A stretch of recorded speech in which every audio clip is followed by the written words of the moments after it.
Assalamualaikum teman-teman semua. Waalaikumsalam kakak. Kalian tahu kan saffron itu apa? Tahu dong, yang airnya warnanya kuning kan? Yups, betul banget. Saffron adalah salah satu rempah termahal di dunia yang kaya akan manfaat. Wow, apa aja tuh kak? Nah, diantaranya untuk melancarkan haid, mengurangi rasa nyeri, untuk promil, antioksidan, mengobati gejala depresi, meningkatkan daya tahan tubuh kita, dan masih banyak lagi. Wow, banyak banget. Iya dong. Nah, jadi buat teman-teman nih, yuk tunggu apa lagi? Mau hidup sehat, jangan mikir kelamaan ya. Langsung aja order saffronnya di Intan Rifki Saffron karena terjamin original 100% dan harga terjangkau. Oke, siap. Mantap.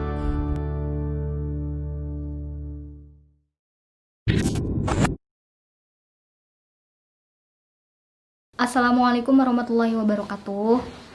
Nah, jadi di sini aku mau cerita ke teman-teman nih pengalaman pribadi aku yang nyata sesuai dengan janji aku di Instagram aku. Jadi teman-teman mungkin yang kemarin pernah pantengin storygram aku mungkin tahu ya kalau aku pernah janji mau cerita horor di YouTube, karena sebelumnya aku mau cerita di Instagram tapi banyak yang request kak di YouTube aja biar kita bisa dengar versi panjangnya gitu kan. Nah, jadi di sini kisah nyata aku yang benar-benar aku alami sendiri. Aku pernah ditungguin sama hantu nenek-nenek. Nah, jadi awal mulanya itu waktu aku ikutin acara penutupan ospek di SMP dulu. Di situ penutupan ospeknya itu waktu itu menjelang maghrib. Nah, di mana waktu itu aku di situ tugasku sebagai kakak senior yang ngehandle adik-adik kelas juga gitu. Nah, jadi di situ waktu penutupan ospeknya menjelang maghrib nih. Padahal menjelang maghrib itu kata orang tua zaman dulu kan pamali ya kalau kita di luar rumah. Nah, tapi waktu itu di sekolah kita nih di SMP 16 Mataram, aku ngikutin acara penutupan ospek menjelang maghrib, dan di situ kayak perayaannya tuh penutupannya tuh kita nyalain api unggun gitu kan, api unggun besar kan. Ini bukan api unggun sih menurut aku, kayak kebakaran aja soalnya gede banget kan, besar banget pokoknya tuh. Semua kayak atribut-atribut adik kelas kita yang selesai ospek dibuang-buang, dilemparin ke sana kan, kayak nemteknya, terus kayak segala macamnya lah, kayak topinya semuanya dibuangin ke sana, kayu-kayu semua apa, jadi kayak kebakaran bukan api unggun. Terus udah gitu udahlah nyala apinya. Sebelum dinyalain apinya kita kayak bikin lingkaran dulu kan, kayak bikin lingkaran nih para kakak kelas dan adik kelas bikin lingkaran gede. Udah gitu apinya nyalanya gede banget, semakin besar. Nah, pas dinyalain apinya nih semakin besar apinya nyala, di situ aku malah ngeliat kok ada bayangan hitam gede gitu kan di apinya. Langsung aku kayak kaget banget dong, langsung aku pingsan ya kalau nggak salah, soalnya kejadiannya kelas 3 SMP, udah lama banget, udah 7 apa 8 tahun yang lalu, udah lama banget. Aku pingsan, abis itu aku digotong ke dalam ruangan kelas, udah digotong sama teman-teman. Terus ada salah satu guru aku juga yang masuk, dan guru aku ini katanya memang bisa ngelihat hal-hal seperti itu juga. Nah, udah gitu waktu aku digotong masuk, aku pingsan, pas aku siuman nih aku bangun, aku ngelihat di atas atap ada bayangan gede hitam lagi dong yang aku lihat di sana. Langsung aku teriak sekencang-kencangnya, sejadi-jadinya aku teriak, dan di situ aku langsung nggak bisa ngendalin diri gitu, kayak bukan aku gitu yang gerak-gerakin badan yang apa segala macam. Aku mau usahain diri buat nggak teriak lagi, itu nggak bisa, kayak teriak aja gitu, teriak nggak jelas. Udah gitu udah sampai ada salah satu guru aku yang kayak beginiin di jidat aku, nggak tahu dia baca apa aja gitu. Langsung aku kayak udah lemes lagi, udah lemes kayak orang pingsan gitu lah, tapi melek gitu. Pokoknya kejadiannya awalnya dari situ awal mulanya. Nah, setelah itu beberapa minggu kemudian aku langganan kesurupan di SMP aku gitu. Jadi banyak banget yang tahu deh kalau aku itu sering kesurupan. Dari situlah awal mulanya aku sering ngeliat nenek-nenek yang ngedatengin aku. Apalagi terlebih lagi waktu aku lagi galau. Semisal aku lagi dapat masalah atau aku lagi galau atau apa, itu dia kayak nyamperin aku tuh setiap malam gitu. Di rumah juga gitu. Di rumah aku tidur malam-malam, terus tiba-tiba kebangun, tapi kebangunnya itu ngelihat dia, tapi aku nggak bisa bergerak kayak orang ketindihan gitu loh. Tapi nih aku melek gini, aku ngelihat dia ngesot tuh datang dari pintu nih malam-malam, tengah malam. Aku mau teriak nggak bisa, aku mau gerakin badan, gerakin tangan tuh nggak bisa, sampai dia pegang tangan aku. Pas dia ngepegang tangan aku gini, nah aku kayak ranjangnya tinggi segini kan ya, terus dia ngesotnya dari pintu segini di bawah ranjang aku gini. Pas dia pegang tangan aku yang gini di kasur, dia pegang tangan aku, langsung dia hilang. Pas dia udah hilang, baru deh di situ aku bisa teriak, langsung manggil mama gitu kan. Langsung aku tidur berdua sama mama, aku suruh temenin tidur kan. Nah dari situlah kejadian-kejadian sering muncul yang aneh-aneh. Pokoknya aku didatengin lagi nih, sama ada lagi nenek-nenek yang ngedatengin aku waktu aku tidur di kamar sebelah. Aku takut tidur di kamar yang kemarin kan karena didatengin. Aku tidur di kamar sebelah, ternyata yang ngedatengin lebih serem lagi dari yang kemarin, tapi nenek-nenek juga. Tapi warnanya beda, yang kemarin yang ngedatengin aku tuh putih. Nah yang sekarang hitam. Dia kayak serba hitam, terus dia kayak pakai jaring-jaring, apa sih namanya, kayak jaring-jaring orang nikahan gitu, orang Kristen nikah ya kalau nggak salah ya, kayak jaring-jaring begini, tapi jaring-jaringnya tuh bolong-bolong bekas kebakar gitu loh, kayak bekas terbakar. Nah karena sebelum malam itu bapak aku kan ustadz, dia kayak bisa baca-baca gitulah ya. Nah aku disuruh amal-amalan apa sih, zikir, ngaji kayak gitu kan. Waktu dapat ini masalah kayak gini aku disuruh amal-amalan. Nah tapi waktu itu kalau nggak salah aku lagi halangan, aku lagi nggak sholat gitu. Nah udah gitu pas sebelum aku didatengin malamnya ini, bapak aku kayak ngebacain doa gitu kan di kamar, kayak ngerukiah ruangan lah gitu, ngerukiah kamar istilahnya. Dibacain doa, terus cipratin air deh di pojok-pojokan kalau nggak salah, aku nggak ingat, pokoknya gitu deh, kurang lebih kayak ngusir jinnya. Nah tapi malamnya dia malah datang dalam keadaan kayak bolong-bolong gitu, kebakar gitu, kelambu mukanya itu ngesot lagi nih dari pintu datang. Awalnya aku ngangkat dulu kan dari tempat tidur, kalau nggak salah tuh kurang lebih ya sejengkal 2 jengkal lah aku ngangkat dari tempat tidur. Terus aku kaget dong, sesek gitu kan, mau teriak nggak bisa, pokoknya kayak orang ketindihan deh. Tapi ini aku melek. Udah gitu pas aku ngambang sejengkal 2 jengkal itulah, aku ngambang dari tempat tidur, tiba-tiba dari pintu masuk lagi nih dia ngesot. Ternyata dia arah keluarnya itu dari sumur di rumah aku. Dulu di rumah aku tuh ada sumur di situ di dekat kamar mandi. Dia arah keluarnya tuh dari situ. Udah gitu dia ngesot ke arah tempat tidurku. Aku cuma bisa ngelirik gini doang, nggak bisa ngapa-ngapain, cuma gini doang. Dan itu jelas banget aku ngeliat, aku nggak mimpi guys, karena mimpi horor dengan nyata tuh rasanya beda banget. Kita tahu dong ya, beda banget rasanya ya. Dan itu aku ngeliat dia begini ngelirik, dia nyamperin aku. Pas dia nyamperin aku, itu jelas banget dong mukanya tua keriput, dia pakai serba hitam, terus jaring-jaringnya bolong, dia gini ngeliatin aku. Yo ntar dulu,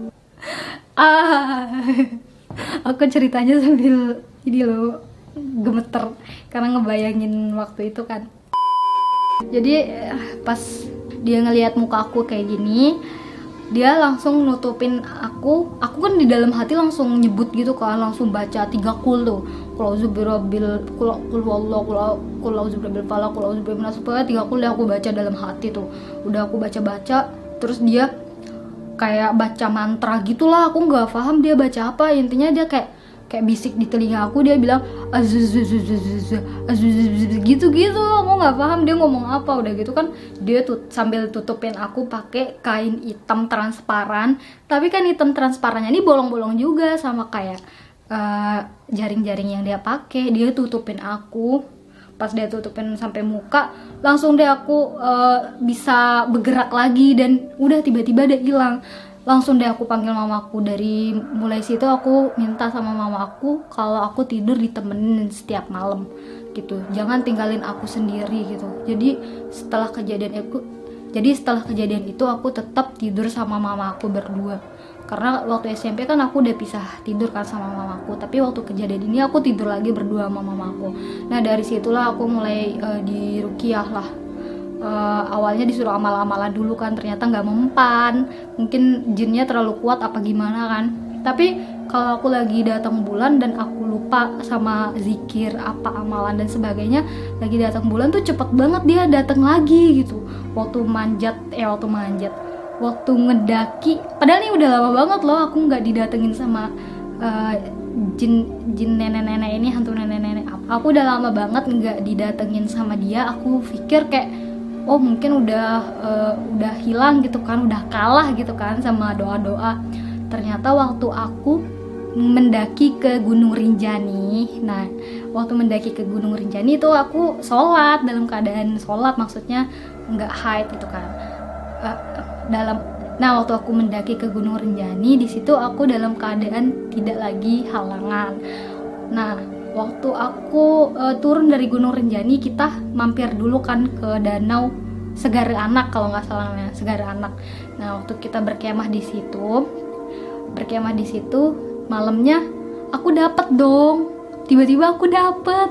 Terus aku bilang sama temen aku, KL dapet, gimana dong, ada bawa pembalut nggak? Dia juga nggak punya karena dia lagi nggak M kan, nggak halangan.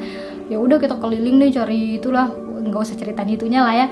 Intinya waktu itu aku tiba-tiba nggak sholat, dan di dalam tenda aku disuruh istirahat karena perut aku sakit banget, kram kan, di awal haid itu emang kram kan. Terus udah gitu aku masuk ke dalam tenda. Pas masuk ke dalam tenda aku mau coba tidur kan, tapi nggak bisa karena dingin banget gitu. Nah jadi kan di pegunungan itu dingin banget kan, walaupun kita pakai sleeping bag, pakai jaket segala macam, itu dingin banget, menggigil dong. Aku nggak bisa tidur, cuman aku kayak usahain buat tidur. Nah disitulah dia muncul lagi guys. Ya Allah, aku nggak tahu bilang apa, aku bingung dong pas dia muncul lagi. Aku kayak trauma lama aku tuh kayak, kok dia datang lagi, dalam hati kayak langsung kaget gitu kan. Dia muncul lagi pas aku di sana, dia nindih aku dong, dia di atas aku, dia kayak tunggangin aku. Itu nenek-nenek juga, nenek-nenek yang sama kali sama yang kemarin, tapi dia pakaiannya beda-beda, kadang putih kadang hitam gitu kan. Dia tunggangin aku dong di atas, aku langsung sesek gitu kan. Udah sesak, udah nggak bisa ngapa-ngapain. Aku mau teriak manggil temen aku tapi nggak bisa gitu kan. Mungkin dia mau tunggangin aku buat ngehangatin tubuh aku kali atau gimana kan, aku nggak tahu dia ngejagain aku atau gimana gitu kan. Soalnya dia datang kalau aku lagi sedih, lagi ada masalah, lagi nggak sholat. Kayak kemarin di gunung aku kedinginan, dia tiba-tiba datang buat nunggangin aku. Nggak tahu dia mungkin ngangetin aku apa nyiksa aku nggak tahu. Terus udah gitu pas gitu aku udah kaget banget dong, dia ada di atas. Udah aku baca ayat kursi semua segala macem, baru deh dia hilang. Pas dia hilang langsung deh aku panggil teman aku. Tapi aku nggak berani cerita dulu, aku takutnya mereka takut juga kan. Soalnya di gunung itu kan emang banyak hal-hal yang berbau mistis kan kalau di gunung-gunung ya. Pasti teman-teman juga tahu kan kalau di gunung, apalagi Gunung Rinjani itu terkenal banget. Katanya Gunung Rinjani itu angker. Katanya kalau ada orang-orang di ruqyah, jin-jinnya tuh dibuang ke sana semua gitu. Udah gitu aku nggak berani cerita dulu. Pas malam kita udah tidur di deretan sama teman-teman di dalam tenda, baru dari situ aku berani ceritanya. Mereka pada ketakutan, terus mereka bilang, iya emang gitu di sini, udah jangan diceritain, kita juga pernah kok sering ngelihat gini-gini katanya. Pas nganterin temen buang air kecil di bawah pohon, dia malah ngelihat apa sih putih-putih terbang di belakang temennya. Dia nggak berani teriak, nggak berani ngasih tahu dulu sebelum temennya berhenti gitu kan ya. Pas temennya udah berhenti buang air kecil, baru dia berani bilang, lari dah tuh terbirit-birit berdua. Pokoknya bang banyak kejadian juga sih di gunung kan. Tapi yang aku heranin, si nenek-nenek ini selalu datang nyamperin aku. Dan terakhir kalinya aku didatengin waktu di Lombok Timur, waktu aku nginep di rumah nenek aku. Dan di situ aku kelolosan, aku tidur dan belum sholat isya gitu. Aku kelolosan itu waktu itu kalau nggak salah aku kelas 1 SMA apa kalau nggak salah. Terus udah gitu aku kelolosan belum sholat isya, tapi belum masuk waktu subuh sih, masih masuk waktu isya, masih bisa sholat, tapi aku kelolosan tidur, ngantuk kan, tidur lah.